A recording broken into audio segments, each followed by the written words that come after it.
kapag hindi nila napatumba si Inday ng 2026, we already have a president in 2028. I take the 2026 as the battle year.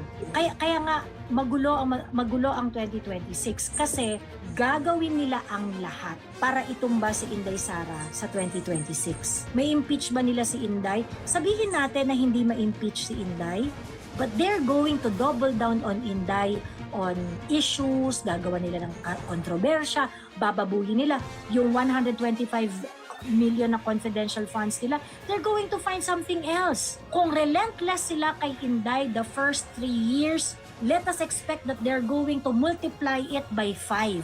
Sabihin na natin na hindi magtagumpay yung impeachment. Hindi lang naman yun yung way para itumba si Inday eh. Bababuyin nila si Inday whether there is an impeachment process or wala. Correct. Diba?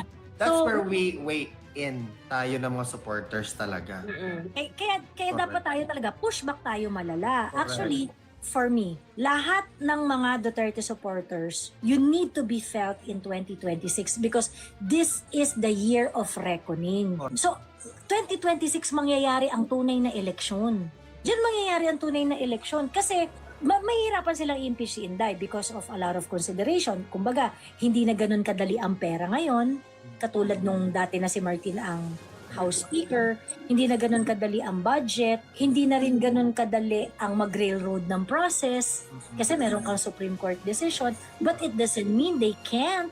Budget nga, national budget nga, na-railroad nila eh. Nakafocus ako sa ano bang pwedeng atake nila kay VP because I think that's where we weigh in talaga to push back yung mga the amount of propaganda that will be hurled against all the Dutertes in that matter. Lahat ng mga sumusuporta kay VP Inday or sa mga Dutertes in that matter, they will all experience the baptism of fire this year, 2026 talaga yan. But alam nyo kasi, mahal tayo ng Diyos. Correct! Amen! Correct. Kasi, ako kasi, I'll take the I'll take the position na hindi ako papakasiguro. Alam mo yun? Kaya dapat talaga pushback tayo, dapat ready tayo, dapat Pero sabi ko nga, mahal tayo ng Diyos dahil itong 2026, bakbakan rin to doon sa mga Unipink. Magulo rin sila eh. Correct. Kasi away-away sila, merong mga ambisyoso dyan. 'Di ba? John Vic Remulla, Bam Aquino, Rito Ontiveros. Lenny. Diba? Well, Lenny is, I think Lenny is not going to run for a national position ng 2028. That's what she said. But they are all going to fight for the basbas of Mama Lenny. Kasi, aminin man ng mga yellow, pink or not, si Lenny lang ang merong napatunayan at may track record ng solid vote. Kasi she was able to get 14 million votes in 2016 and was able to get around the same amount of vote in 2022. So hindi nawala yon. So sabihin na natin na meron siyang solid 15 million votes na dala. A 15 million vote is actually enough to make a senator win, 'di ba? Sa side nila. So ngayon, si Lenny yung isa sa magiging pinakamalaking source ng boto. Kung kunwari ikaw, nandun ka sa kubol nila, importante yung basbas ni Lenny kasi she is the vote drawer. Sa side nila na konti, di ba? Sa side nilang konti, di ba? Si Lenny na yung makakapagdala ng boto sa kanila. However, si Mama Risa mo, di ba? Hindi nga niya tinulungan si Mama Lenny noong 2021 election sa Naga. Di ba? Hindi niya binigyan ng project si Mama. Di ba? Pagkatapos si Kiko at si Bam, meron ring mga intriga-intriga yan. Kasi, kung maaalala ninyo, yung katunying na kinembot, The interview? yung insertion ni Mother Insertion, di ba? Yung in-expose ni Katunying. Do you think it is so random that Katunying is all of a sudden going to make a controversy out of the insertions of Risa Ontiveros? Tingin niyo bakit nanalo si Bam Aquino at saka si Kiko Pangilinan? Nanalo ba na? Kanino lumapit yan? Si Bam Aquino at saka si Kiko Pangilinan, major players ng kanilang pagkapanalo is because they allied with the people in Malacanang. Correct. Diba? Diyos ko, di nga sila lumabas sa kahit anong survey except Publicus eh. Correct. Tapos bigla silang nanalo. Anyway, I'm trying to insinuate, this is just a theory, If you think it is reasonable or not, it's up to you. But I think there is a line between Kiko and Bam to Malacanang. Pagkatapos, si Katunying, kanino ba connected si Katunying? Diba? Katunying is, diba, very, very close to Correct. Tita Mulam. Diba? Okay. So ngayon, merong mga issues na nilabas si Katunying tungkol kay Risa Ontiveros. Between Risa Ontiveros and Bam Aquino, sino sa tingin ninyo ang mas malapit kay Lam? Si Bam, kasi siya yung kakapanalo lang nung eleksyon eh. So sino sa tingin ninyo yung nag-operate kay Risa doon sa mga insertions?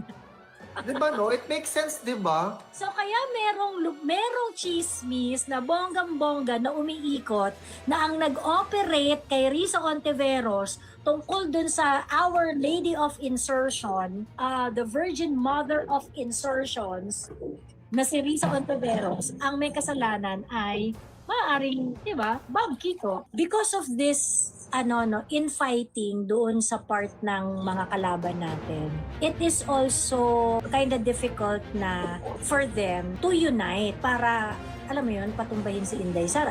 We do not know how united they can get in bringing Inday Sara down. Kasi kumbaga parang, kunwari yung grupo nila Risa, I'm pretty sure si Risa ngayon tinatabangan na yan sa Marcos administration kasi parang, ba't yung ko biglang inoperate? Ba't, di ba?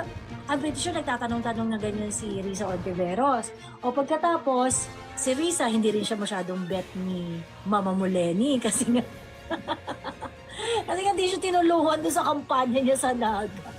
And ako, paulit-ulit ko sinasabi to, no? I am not fighting for the Dutertes. I am fighting with them. Yun, totoo yan. Okay?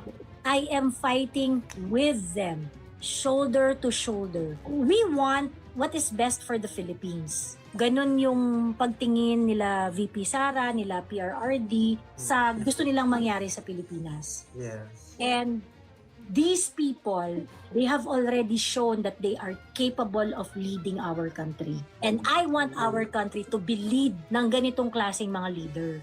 Okay? So that is why I support them. That is why I fight with them. Okay? Ang always na dapat na ginagamit natin na guide dito is yung advocacy to make the Philippines better. Yes. Diba? Ano ba yung gusto nating Pilipinas? Hindi yung Pilipinas na hindi binabalasuba sa mga oligarchs. Correct. Yung Pilipinas na yung Pilipinas na kaya mong i-capacitate to its full potential. 'Di ba? Yung Pilipinas na hindi na paglalaruan ng Amerika. 'Di ba? Yung Pilipinas na ina-assert yung sovereignty. Yung Pilipinas na nirerespeto sa buong mundo. Correct. 'Di ba? Yan yung gusto namin.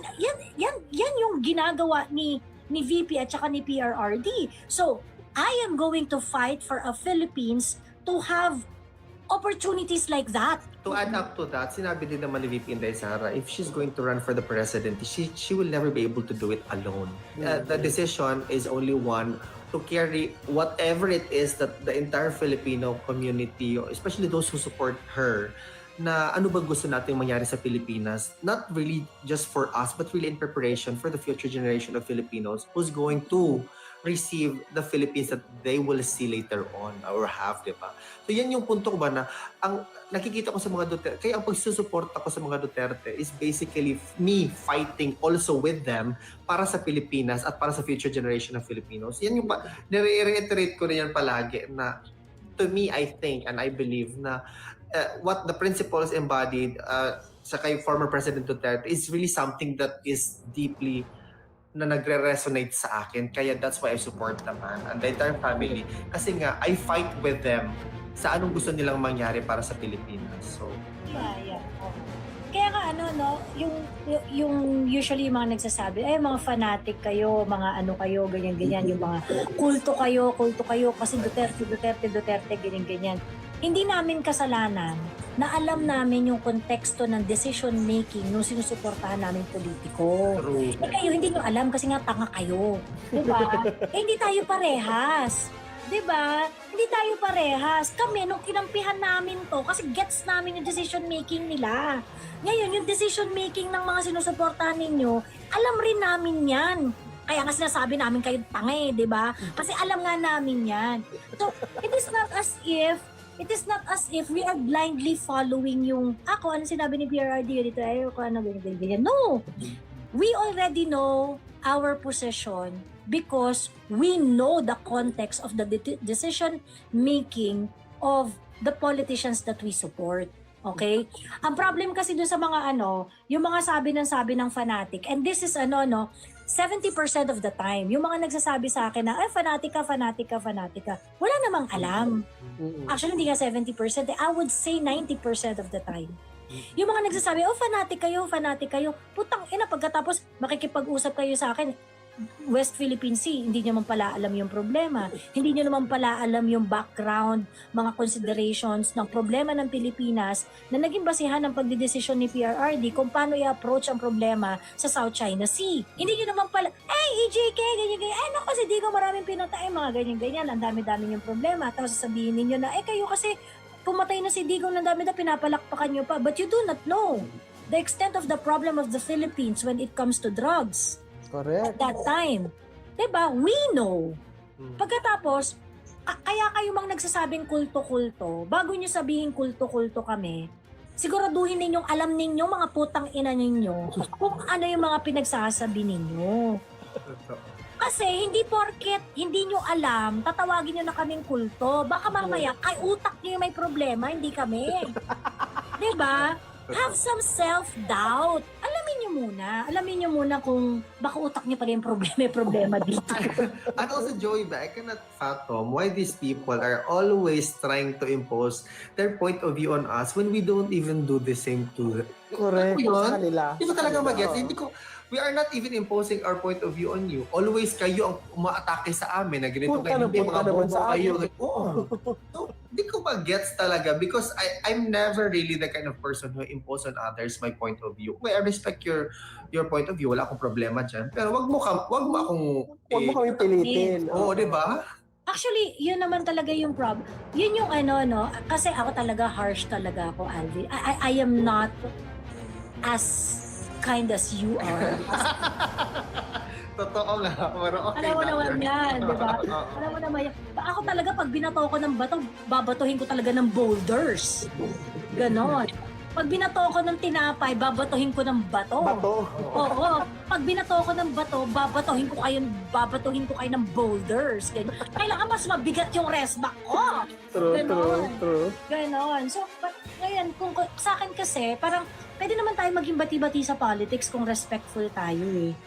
Kaso nga lang, yung mga entrada niyo sa aming mga Duterte supporters, sinisimulan niyo sa bobo. Bobo kasi kayo eh. Bobo kasi. Diba? Ad hominem agad. Oo, yung parang bobo kasi kayo. Parang, sasabihan niyo kami ng bobo pag nag-usap tayo dito, ikaw pala yung tanga. Diba? So parang, pwede tayong hindi mag-away-away kung respectful tayo. Kung talagang makamamaleni ka, wala nga ka magagawa dyan kung talagang makamamaleni ka. Pero sasabihin mo sa akin na napaka-competent ni Lenny, daig pa niya si Inday Sara, yung mga ganun. Teka lang, Bex! Di ba? Lenny is okay, but Lenny has not achieved anything near the achievement of Inday Sara. Correct. Diba? Huwag tayo wag tayo magaguhan dito yung mga ganyan. Pag yung mga tipo, hindi mga blind kasi kayo yung mga ganyan, yung sasabihin niyo kami bulag, sasabihan niyo kami ng bobo, ganyan. Pagkatapos you're not offering any facts. You're not actually engaging with us ng punto per punto na palitan ng mga ng ideas. And for me, 'di ba? Kung kaya mo na insultuhin kami, kaya rin naming insultuhin ka, mas masakit pa. Correct. Ang difference natin is that kami, kaya naming magpaliwanag habang nang-iinsulto. Kayo, hanggang insulto-insulto lang, di nyo kaya magpaliwanag. Diba? Correct. Yun ang difference natin. Totoo yan, Joey. Yan talaga ang pinakamalaking difference dyan. At saka, the culture ba of like, if you do not believe on what I am saying, you're gonna be canceled or otherwise bobo ka, tanga ka. Alam mo yung gano'n na, sa kabila mo na nagagaling yung ganyan, yung parang, I am so entitled to my point of view na ako lang yung matalino. The rest of you, bubulutin kayo sa kangkungan. Yung mga gano'n. Alam mo yung gano'n na naratibo.